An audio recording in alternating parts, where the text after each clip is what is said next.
Sai Satcharita, Chapter 14. This chapter is about Ratanji Wadia of Nanded, Saint Mauli Sahib, and Dakshina Mimansa. In the last chapter, we described how Baba's words and grace cured many incurable diseases. Now we shall describe how Baba blessed Mr. Ratanji Wadia with an issue. The life of this saint is naturally sweet in and out. His various doings, eating, walking, and his natural sayings are also sweet. His life is bliss incarnate. Sai gave it out as a means of his devotees' remembrance to him. He gave them various stories of duty and action, which ultimately led them to true religion. His object may be that people should live happily in this world, but they should be ever cautious and gain the object of their life with self-realization. We get human body as a result of merits in past births, and it is worthwhile that with its aid we should attain devotion and liberation in this life. So we should never be lazy, but always be on the alert to gain our end and aim of life.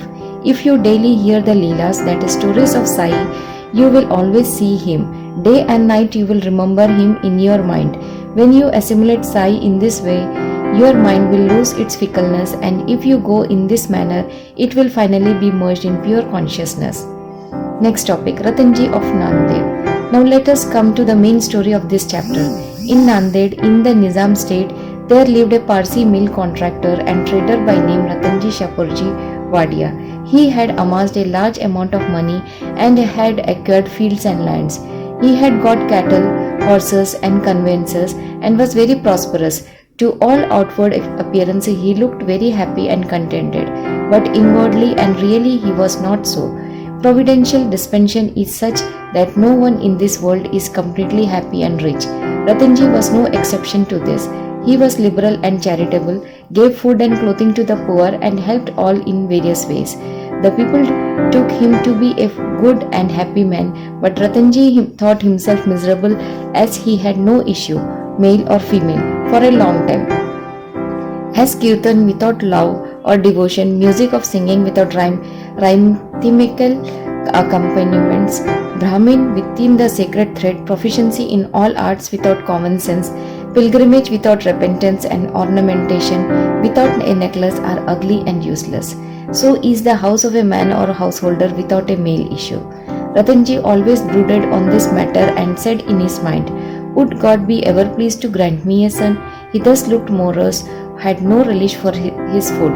Day and night he was enveloped with anxiety whether he would ever be blessed with a son. He had a great regard with Dasganu Maharaj. He saw him and opened his heart before him. Dasganu advised him to go to Shirdi, take Baba's darshan, fall at his feet and seek his blessing and pray for issue. Ratanji liked the idea and decided to go to Shirdi. After some days he went to Shirdi, took Baba's darshan and fell at his feet. Then opening a basket, he took out a beautiful garland of flowers and placed it around Baba's neck and offered him a basket of fruits. With great respect he then sat near Baba and prayed to him, saying, "Many persons who find themselves in difficult situations come to you and you relieve them immediately. Hearing this, I sought anxiously your feet. Please therefore do not disappoint me."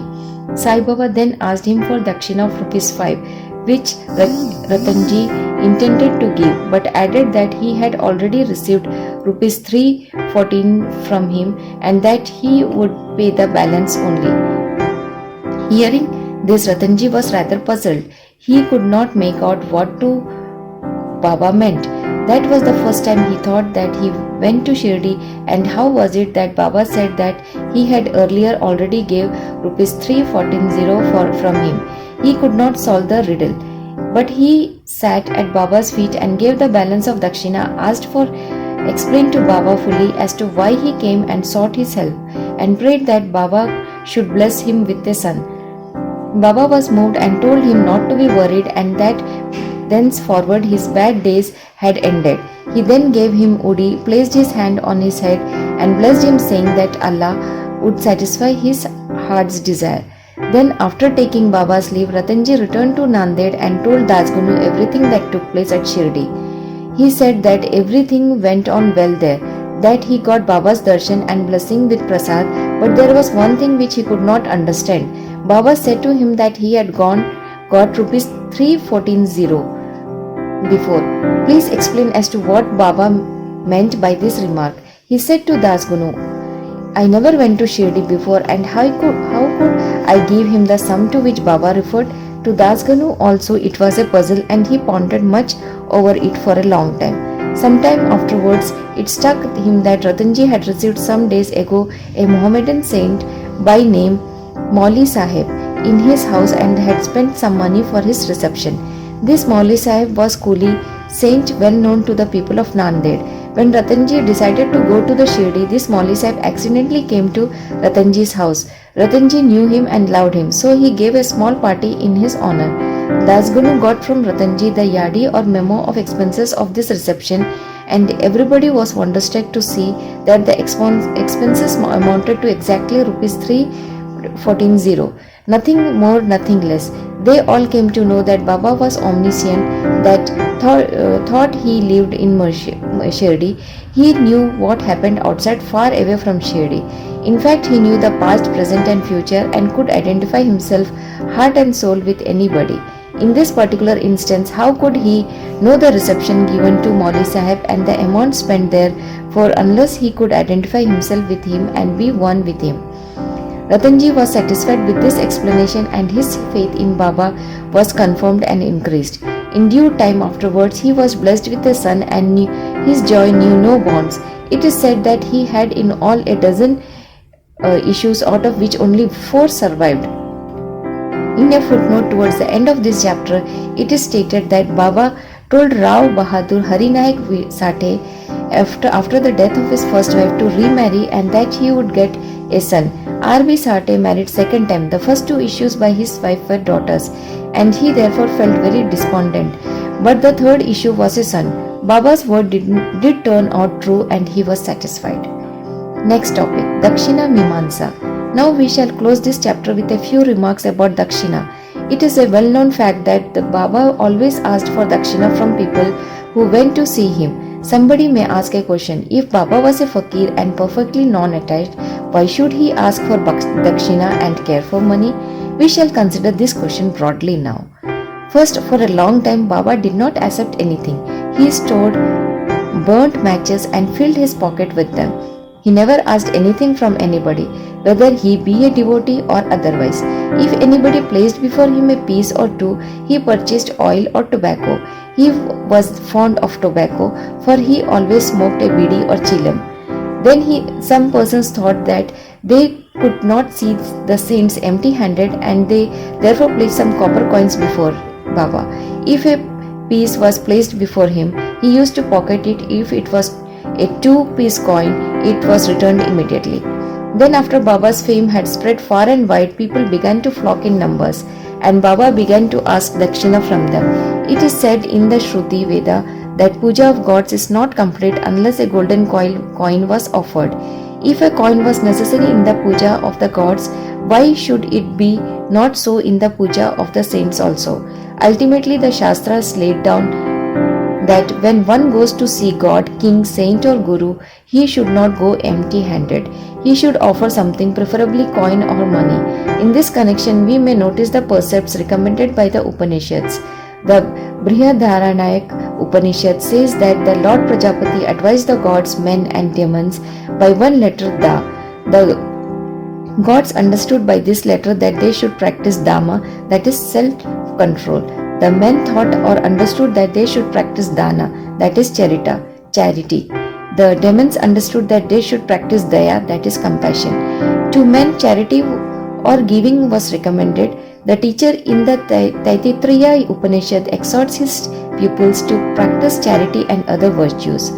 Regarding charity, he says, give with faith, give with magnanimity, that is liberally, give with modesty, with awe and with sympathy, in order to teach the devotees the lesson of charity and to remove their attachment to money, and thus to purify their minds. Baba extracted Dakshina from them. But there was this peculiarity, as Baba said, that he had to give back 100 times more of what he received. There are many instances in which this has happened. To quote as instance, Mr. Ganpatrao Bodas, the famous actor, says in his Marathi autobiography that on Baba's pressing him often and often for dakshina, he emptied his money bag before him. The result of this was Mr. Bodas says that in later life he never lacked money as it came to him abundantly. There were also secondary meanings of dakshina in many cases in which Baba did not want any pecuniary amount. To quote two instances, Baba asked rupees 15 as dakshina from Professor G.G. Narke, who replied that he did not have even a pie. Then Baba said, I know you have no money, but you are reading Yoga Vashisht. Give me dakshina from that. Giving dakshina in this case meant deriving lessons from the book and lodging them in the heart where Baba resides. In the second case, Baba asked a certain lady, Mrs. R.A. Tarkhad, to give rupees 6 as dakshina. The lady felt pained and as she had nothing to give. Then her husband explained to her that Baba wanted 6 inner enemies, that is lust, anger, avarice, etc., to be surrendered to him. Baba agreed with this explanation. It is to be noted that Baba collected a lot of money by dakshina. He would distribute the whole amount the same day and the next morning. He would become a poor fakir as usual. When Baba took his Mahasamadhi, after receiving thousands and thousands of rupees as dakshina for about 10 years, he had only a few rupees in his possession. In short, Baba's main object in taking dakshina from his devotees was to teach them the lessons of renunciation and purification. The next topic, postscript. Mr. B.V. Dev of Thana, retired Mamlatadar and a great devotee of Baba, has written an article on this subject, that is dakshina, in Sri Sai Leela magazine, volume 7, page number 6 to 26, in which he says amongst other things as follows. Baba did not ask dakshina from all. If some gave dakshina without being asked, he sometimes accepted it and at other times he refused it. He asked it from certain devotees only. He never demanded it from those devotees who thought in their minds that Baba should ask them for it and they should pay it. If anybody offered it against his wish, he never touched it. And if he kept it there, he asked him to take it away. He asked for small or big amounts from devotees according to their wish, devotion and convenience. He asked it even from women and children. He never asked all the rich for it, nor from all the poor. Baba never got angry with those from whom he asked dakshina and who did not give it. If any dakshina was sent to some friend who forgot to hand over the same to Baba, he reminded him somehow of it and made him pay it. On some occasions, Baba used to return some sum from the amount tendered as dakshina and ask the donor to guard it or keep it in his shrine for worship. This procedure benefited the donor or devotee immensely. If anybody offered more than he originally intended to give, he returned the extra amount sometimes. He asked more dakshina from some and than what they originally intended to give, and if they had no money, asked them to get or borrow from others. For some, he demanded dakshina 3 or 4 times a day. Out of the amount collected as dakshina, Baba spent very little for his own sake, this for buying chilam, and fuel for his dhuni, sacred fire and all the rest he distributed as charity in varying proportions to various persons. All the paraphernalia of Shirdi Sansthan was brought by various rich devotees at the instance and suggestions of Radha Krishna Mai. Baba always used to get wild and scolded those who brought costly and rich articles. He said to Mr. Nanasaheb Chandorkar that all his property consisted of 1 kupin, 1 stray piece of cloth, 1 kafni and a tamril, and that all people troubled him by bringing all these unnecessary, useless and costly articles. Women and wealth are the 2 main obstacles in the way of our paramarth, and Baba and provided in Shirdi 2 institutions, viz. Dakshina and Radha Krishna Mai. Whenever they came to him, he demanded dakshina from them and asked them to go to the school of Radha Krishna Mai's house. If they stood these 2 tests well, that is, they showed that they were free from attachment for women and wealth, their progress in spirituality was rapid and assured by Baba's grace and blessings. Mr. Dev has also quoted passages from Gita and Upanishads and shown that the charity given in a holy place and to a holy personage conduces to the donor's welfare to a great degree. What is more holy than Shirdi and its presiding deity Sai Baba? Woe to Sri Sai, peace be to all.